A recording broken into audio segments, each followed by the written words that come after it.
Essas imagens são de 2020, mas eu poderia dizer que é de 5, 10 anos antes. Seriam muito parecidas. Entra verão, sai verão, o país espera por muita chuva e enchentes em algumas cidades. Em Belo Horizonte, por exemplo, o rio Arrudas, principal da capital mineira, costuma transbordar em várias ruas.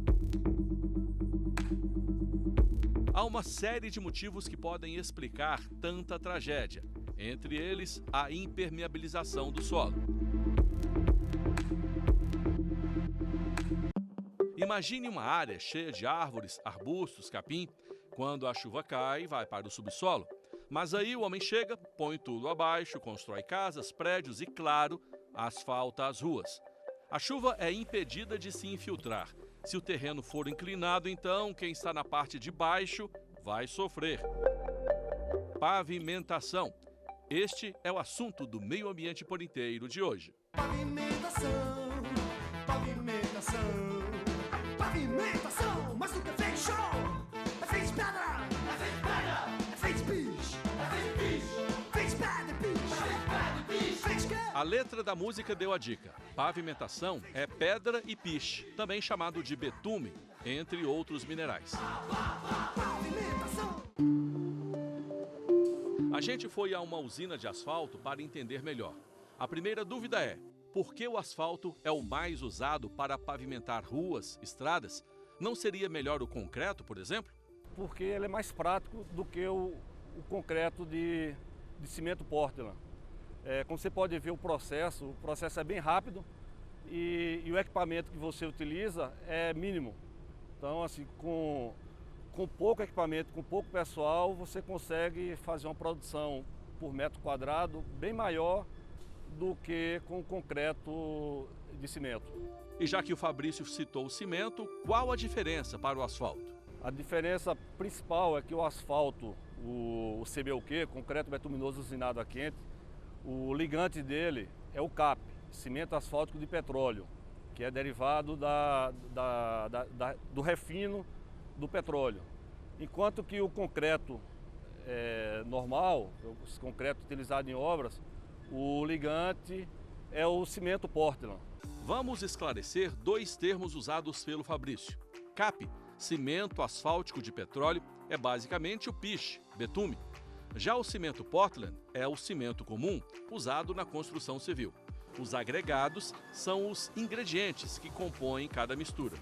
Olha aí, os agregados são praticamente os mesmos para os asfaltos: pó de borracha, pó de rocha, pedrisco, brita e areia. A quantidade de cada um dos agregados depende do asfalto que se pretende produzir. Chegamos na hora da produção do asfalto classe C. Essa denominação é dada pelo Departamento Nacional de Infraestrutura em um manual. É um documento técnico que indica, entre outras coisas, que asfalto deve ser usado em determinado tipo de solo. Cada detalhe é levado em consideração. Até fórmulas de cálculos para usinar o asfalto estão no documento. De forma bem resumida, podemos dizer que há asfaltos A, B e C. A partir desses dados que é disponibilizado para a gente, nós, com o laboratório e com os agregados que nós temos no local, então nós fazemos um projeto do material, do CBUQ, e a partir daí nós podemos utilizar. Os agregados são levados por um trator a um imenso funil. Em cada silo é colocado um tipo de material. Na parte de baixo, motores fazem esteiras girarem para que os agregados sejam levados a este grande cilindro. Lá dentro, o produto é misturado e cozido a uma temperatura em torno de 155 graus. A quantidade de cada material, indicada no manual do DENIT, é controlada por um computador. No monitor dá para ver a porcentagem de cada silo. O resultado, neste caso, é o asfalto C. A composição correta é conferida em um laboratório. O primeiro passo é separar e pesar uma amostra. Depois, a porção é levada para este aparelho aí, uma espécie de centrífuga. O combustível adicionado é para separar o betume. A operação se repete por algumas vezes e o resultado é este aí: o pó, a brita e o pedrisco. Tudo reaparece. Aí depois que eu fizer esse processo todinho, aí eu vou colocar ele na peneira. Ele vai peneirar para a gente saber se ele tá na faixa, na agrometria, encaixa na agrometria exata. Sabendo exatamente qual a quantidade de cada um dos agregados do asfalto, dá para saber se está dentro do que determina o DENIT. Se tiver de fazer algum ajuste, aí eu vou fazer lá na usina. Se tiver bastante teor de betume, eu vou lá e diminuo na bomba. Se tiver fugindo da agronometria, aí eu vou saber lá se está fugindo, se tem mais pó, se tem menos pó, se tem mais brita ou pedrisco, aí lá eu reajusto no traço. Aí eu faço novamente, coleto novamente e venho fazer todo o procedimento novamente até chegar na norma certa do traço. Traço é como é chamado o asfalto a ser feito. Enquanto a gente estava no laboratório, o carregamento foi suspenso, à espera de novos caminhões. Depois que a demanda de caminhões acaba ou é suspensa por algum tempo, o trator que fazia o carregamento lá do local onde é feito o asfalto dá uma parada lá e vem para pegar os restos de asfalto. É que nada aqui pode ser jogado no meio ambiente. Esse material que o trator acaba de pegar agora vem para esse monte aqui. Olha só, tudo isso aqui são restos de asfalto. O que acontece com isso aqui depois? Esse material é recolhido e levado para aquela máquina lá da frente, ó. É uma peneira gigante, onde vai separar de novo cada material. E claro, vai ser reaproveitado aqui na usina de asfalto. Assim, o meio ambiente agradece.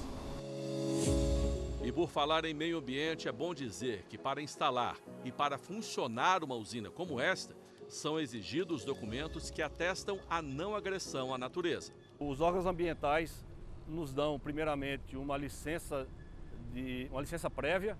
Essa licença aí nos indica que nós podemos executar o empreendimento no local. A partir daí, nós montamos o equipamento, fazemos os testes, o órgão ambiental vem no local e nos sinaliza que nós estamos aptos para poder trabalhar com asfalto. Daí nos dá licença de operação. E depois disso, a fiscalização cabe ao órgão ambiental de cada região. No Distrito Federal, o IBRAM autoriza que laboratórios credenciados façam este trabalho. Tudo pago pela usina. Os órgãos sempre estão aqui junto para observar se nós estamos trabalhando conforme as especificações deles. Nós fazemos, a cada 6 meses, fazemos ensaios de emissão de poluentes, de gases e poluentes na atmosfera e repassamos para ele para análise.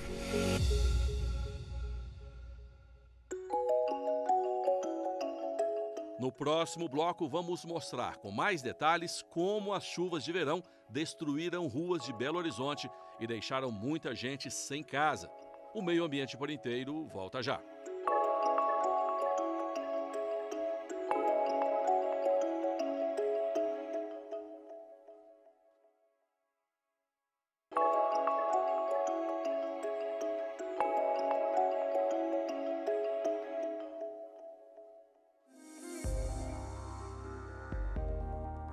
No primeiro bloco do programa, você viu que no Brasil é o Departamento Nacional de Infraestrutura que classifica os tipos de asfalto e é o produto mais usado na pavimentação de ruas, estradas e estacionamentos. Agora, vamos falar de um lugar onde tudo isso ficou desaparecido debaixo d'água. Olha pra trás que é perigoso, e vem com força. Vem muita força, olha pra trás aí.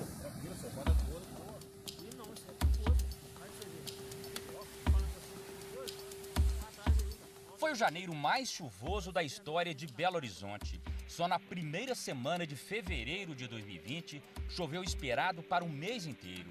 Pelo menos 13 pessoas morreram na cidade por causa de deslizamentos e desabamentos. Nas redes sociais, moradores compartilharam o caos que tomou conta da cidade. Gente, olha os carros indo embora aqui no São Bento, ó.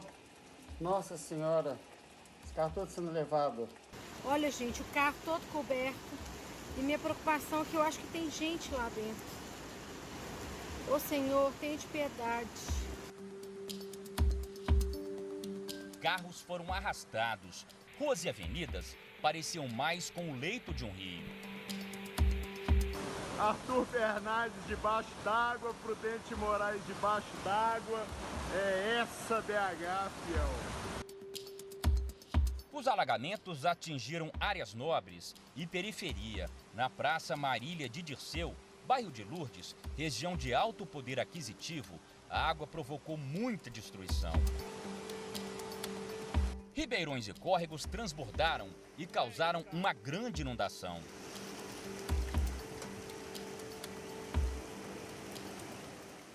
A Avenida Tereza Cristina foi uma das mais afetadas pelas chuvas aqui em Belo Horizonte. A gente está aqui em frente, um local que era um salão de beleza e nos fundos era uma oficina mecânica. Vamos conversar aqui com a dona Adelice, não é isso? A Adelice, ela era dona desse bazar aqui.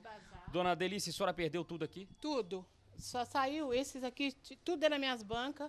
Tinha um armário, foi embora meus armários, televisão. Minha irmã perdeu tudo também, lavatório, escova, secador, tudo foi. Nós não estamos podendo trabalhar. Não tem mais nada? Porque a gente, não, só ficou esses aqui. Só isso que está aqui em cima? Só esses aqui da arara e esse aqui que ele não conseguiu sair porque ele é muito pesado. Isso a chuva não teve como levar? Eu devo ter perdido uns 8 manequins. Não existe mais salão? Não existe mais, eu fui tudo embora. Muitas coisas eu perdi aqui, perdi prancha, perdi escova, tesoura, tudo que tinha. Não tem como trabalhar mais? Não. Eu estou trabalhando no domicílio, estou fazendo nas casas das minhas clientes. O senhor lá na oficina também perdeu? Perdi aparelho de solda, perdi tinta, material, sabe, automotivo, perdi tudo. Entendeu? E agora está fazendo o quê? Agora tá pegando uns bicos até de servente pedreiro, aí. Não tem jeito. Não tem jeito, aí. Para não passar fome, né, realmente, né? Porque ajuda de custo a gente não tem, nunca teve, né? Então podia ser a autoridade maior para ajudar a gente, ao menos um benefício, né? Arrumar um benefício para a gente, né? A avenida ficou praticamente intransitável. A força da água que transbordou do Ribeirão Arrudas arrancou o asfalto em vários trechos. Boa parte das calçadas também foi destruída. Muros foram derrubados. Nem os portões de ferro das lojas resistiram à força da enchente. Na oficina do seu Jadir, o prejuízo foi grande. A água levou ferramentas e, com a destruição, a oficina ficou inacessível para os carros. Eu estou aqui há quase um mês que eu não tenho como pegar serviço. Tá assim, como é que o cliente vai trazer carro aqui com essa avenida desse jeito? Eu tenho meus clientes, tudo, entendeu? Mas vai e recomendo algum cliente para a oficina, tá onde? Tereza Cristina. Ninguém entra? Não vem, não vem. Eu estou aqui pelejando, aqui tem quase um mês que eu estou pelejando. No bairro Vale do Jatobá, na região sudoeste da cidade, o Marcelo filmou um momento em que a água tomou conta da rua, mas parecia um rio sedento por espaço. A enchente levou o carro dele e invadiu o bazar. É muita água, gente. É muita água nesse lugar. Mais uma vez aí, ó. Destruiu o bazar do Miguel todo de novo. Mais uma vez. A água entrou aqui, molhou tudo. Molhou as roupas tudo, ó. Sapato, tudo de novo, ó. O bazar era um meio de ajudar a pagar o tratamento do filho Miguel, de 3 anos, portador de uma doença rara. Ele usava o carro para buscar as roupas doadas para serem vendidas. Montamos esse bazar para ajudar o meu filho, que tem um tumor raro, né, uma doença rara. E a gente vive aqui de arrecadação, de ajuda, né? E a água entrou aqui e destruiu, levou tudo, estragou tudo. Você perdeu muita coisa? Perdemos mais ou menos uma caminhonete de roupa. É difícil. Aí agora a gente conta mais ainda com a solidariedade das pessoas, que é de trazer as doações para a gente. Em 2019, a prefeitura identificou cerca de 100 pontos sujeitos a alagamentos na cidade e que precisavam de monitoramento. Mas nos primeiros 45 dias de 2020, a Defesa Civil recebeu mais chamados do que em todo o ano passado. Nós vamos aos locais orientar as pessoas, principalmente sobre medidas preventivas para que não ocorra um desastre daquela residência naquele local. A orientação é segura, o procedimento adequado, as intervenções que precisam ser feitas são extremamente importantes para que a gente não tenha a ocorrência de desastre. É importante que as pessoas, ao perceberem sinais de riscos geológicos, se afastem, para que nós não tenhamos deslizamentos, desabamentos de moradias, quedas de muros, que são acidentes que normalmente causam muitas vítimas. O histórico da construção de Belo Horizonte ajuda a explicar as consequências provocadas pelas fortes chuvas. A cidade tem uma extensa malha fluvial. São 700 quilômetros de ribeirões e córregos. 200 quilômetros desses cursos d'água estão embaixo de muito concreto e muito asfalto. O Ribeirão Arrudas, que corta boa parte da cidade, foi praticamente todo canalizado. As enchentes se tornaram rotineiras. Parte da pista que cobre o Ribeirão foi interditada por causa de uma longa rachadura. Para esta geógrafa, é preciso repensar o modelo de impermeabilização das grandes cidades. Todo mundo quer a avenida para transitar os carros que sejam planas.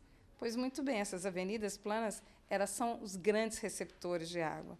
É mais ou menos dizer, nós estamos com os nossos carros no caminho que a água pode correr com maior volume e maior força. Eu acho que a nossa grande culpa é valorizar a impermeabilização que cresceu nas cidades, foram os cimentos, foram os asfaltos, que não permite que a água infiltre. A água não pode correr toda por cima. A água tem que infiltrar. E quem possibilita essa infiltração é tanto a vegetação, principalmente as árvores, que Belo Horizonte era uma cidade florestal e savânica, tinha cerrado e tinha a Mata Atlântica. E a outra coisa que permite também é a gente construir a cultura de que, quando a gente desenvolve uma cidade, não precisa que os passeios sejam todos de cimento, as praças não precisam ser impermeabilizadas. Então, a água ganhou duas coisas. Ela ganhou força na descida e ganhou volume para chegar até o rio principal. Essas duas coisas são coisas que alteram, que trazem problemas. Então, não é culpa da chuva, é culpa da escolha de um modelo tecnológico equivocado de urbanização.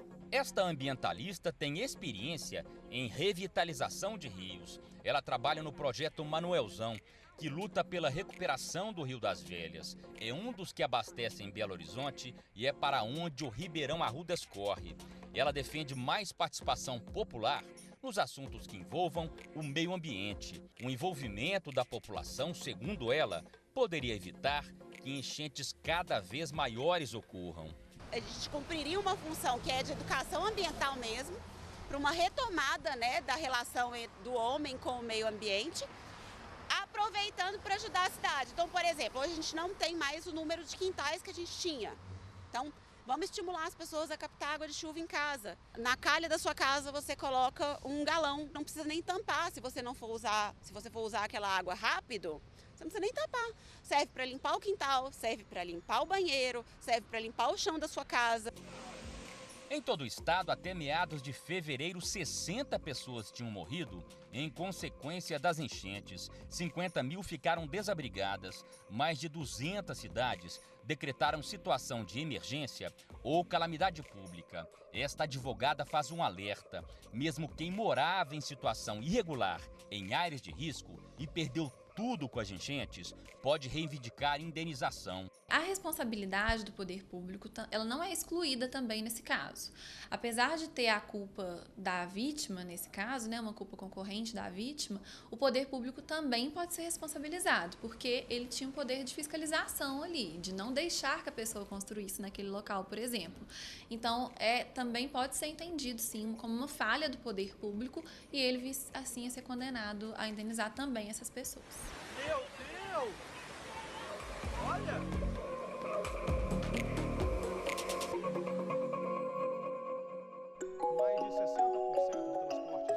No último bloco do Meio Ambiente por Inteiro, Leonardo Ferreira vai mostrar que políticas públicas são essenciais para evitar enchentes e que o planejamento consiste em, principalmente, analisar o impacto ambiental que a pavimentação asfáltica vai causar. Aguarde aí, o nosso programa volta já.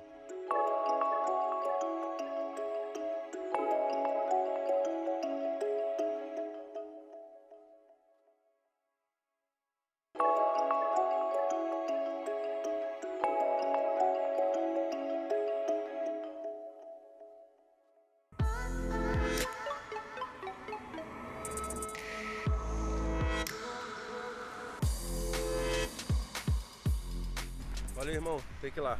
Essa pista aqui tá um tapete, beleza? Você já deve ter escutado ou falado essa frase, né?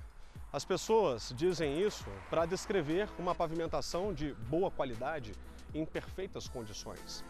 Mais de 60% do transporte de cargas, mercadorias e pessoas no país é por rodovias, segundo o IBGE. Uma estrada ou avenida com grande fluxo de veículos precisa realmente ter um asfalto mais resistente, de boa qualidade. Tudo bem, mas uma pavimentação como essa, por exemplo, não precisa ser colocada em um estacionamento ou quadra residencial. Existem alternativas. Eu sou o Leonardo Ferreira e é justamente sobre isso que nós vamos falar agora. A escolha do revestimento precisa ser compatível com a finalidade. Por exemplo, quando chove e a enxurrada arrasta o que tem pela frente, é sinal de que a água não teve por onde escoar. Na Asa Norte, por exemplo, bairro nobre de Brasília, se o tempo fecha, os moradores já ficam com medo de alagamento.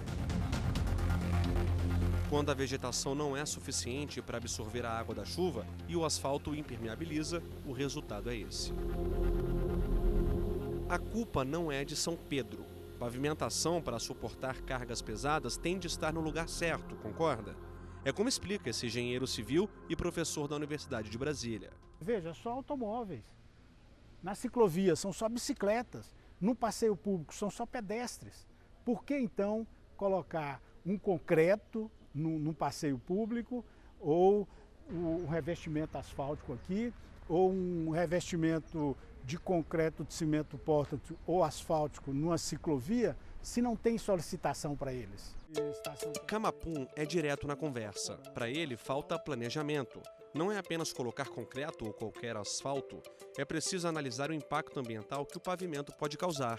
Uma das alternativas que ajudam a preservar o meio ambiente é o asfalto borracha. O que é o asfalto borracha? É o produto betuminoso misturado com a borracha. Essa borracha advém de onde? De pneus usados, de subprodutos, então, que vão ser descartados. Então, se dá um aproveitamento para eles, para essa borracha, misturando ao asfalto, isso faz com que, de um modo geral, melhore a durabilidade, melhore a capacidade de suporte. Antes de terminar a conversa com Camapum, ele nos explica que a Universidade de Brasília tem realizado estudos para melhorar o solo e suportar a estrutura asfáltica utilizando cabelo humano e pena de galinha. Achou curioso? Tem mais.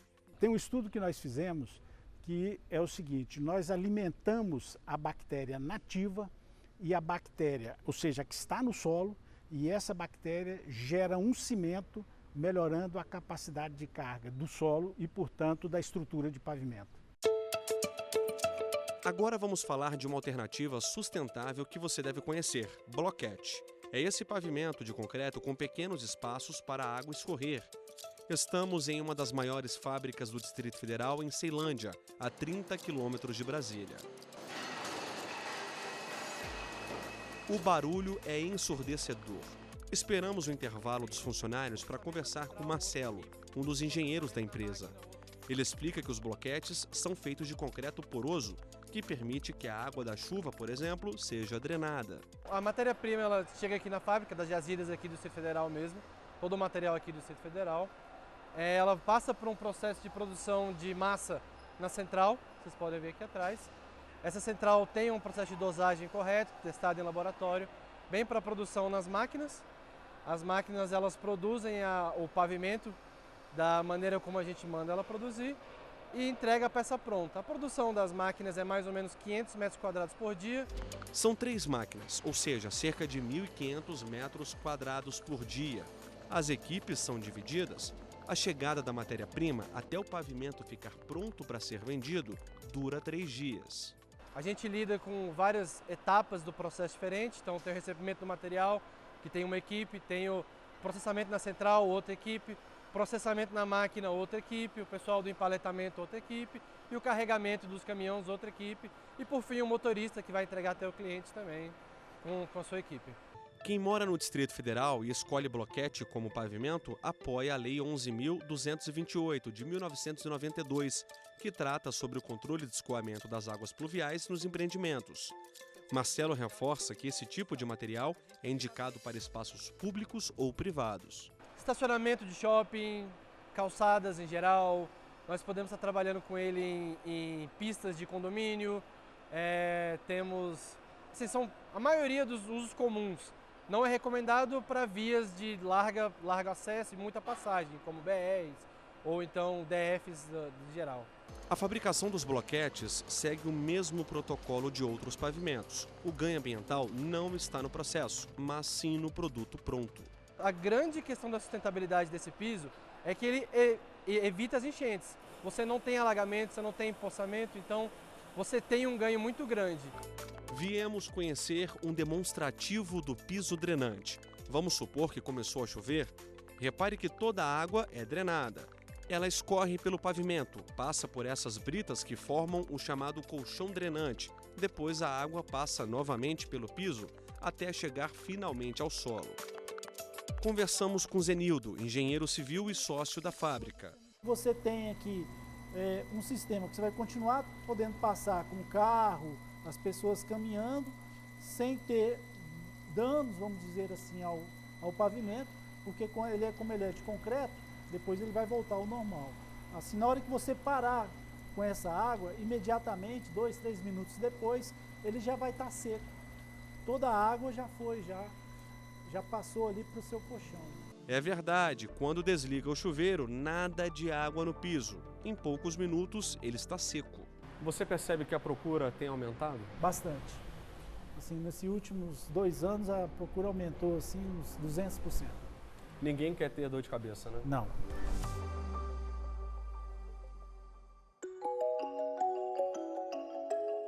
O Meio Ambiente por Inteiro fica por aqui. Assista quando e onde quiser a nossa programação pelo site tvjustiça.jus.br. Nosso canal no YouTube é TV Justiça Oficial. Entre em contato com nossa produção, meioambienteporinteiro@estf.jus.br. Está dado o recado. Até o próximo programa.